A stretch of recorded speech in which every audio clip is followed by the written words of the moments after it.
तिरंगा लहरा देंगे। हे रामात हेतूच नसतात, हिताच्या गोष्टी पाकिस्तानच्या करतात।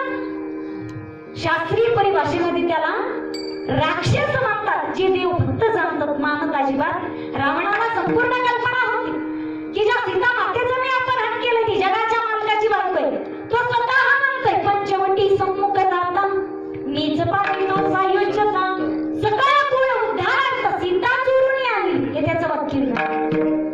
हिरण्यकश्यपूला संपूर्ण कल्पना होती की मी जरी ईश्वर नाकारला असेल पण तो कुठून तरी प्रगट होणार आहे।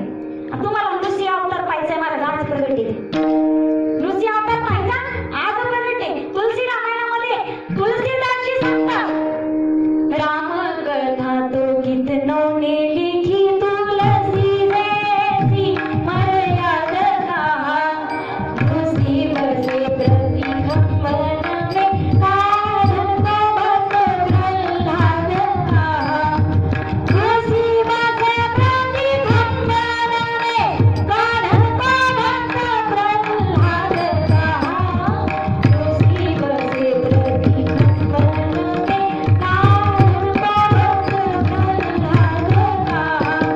नृसिंहाची सांगता तुम्हाला नृसिंह अवतार पाहिजे तो आजही प्रत्येक खांबामध्ये प्रगट आहे, पण त्याला पाहिजे तो हिरण्यकश्यपू नाही। हिरण्यकश्यपूने हा खांबांना भरलं, जगामध्ये अनेक नेते, पण तो अवतार प्रगट करण्यासाठी एखादा भक्त प्रल्हाद पाहिजे ना। हिरण्यकश्यपूला कल्पना होती, त्यानं तो जाणला पण मानला अजिबात नाही। अरे दुर्योधनाला संपूर्ण कल्पना होती, ज्या पांडवांकरता शस्त्र उगारले, ज्या द्रौपदीचं मी वस्त्र हरण करण्यासाठी तिला भरसवीत ओढून दुःशासनाला आणायला लावले, पण त्या पांडवांचा त्या अर्जुनाचा सारथी भगवान श्रीकृष्ण आहे।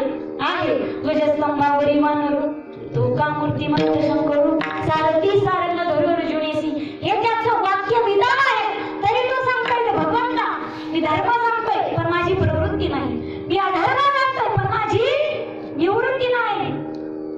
जानामि धर्मम नच मे प्रवृत्ती जानामि अधर्मम नच मे निवृत्ती, हे त्याचं वाक्य विधान आहे।